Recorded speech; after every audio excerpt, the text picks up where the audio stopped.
Paano malaman na napasok na ng hacker ang Facebook mo? Kung gusto mong malaman, sundan mo lang ang video na ito.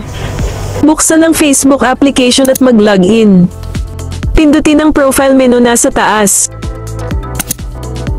Pindutin ang settings icon. Pindutin mo itong See More in Account Center. At pindutin itong Password and Security.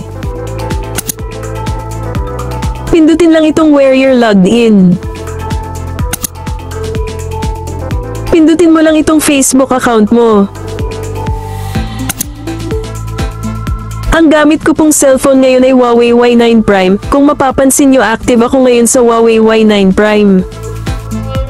Ito yung mga location kung saan kayo naglalagin. Makikita nyo rin po dyan yung exact time and date kung kailan kayo naglagin. At eto na nga guys, may dalawang device na hindi sa akin. Pindutin lang itong select device to log out.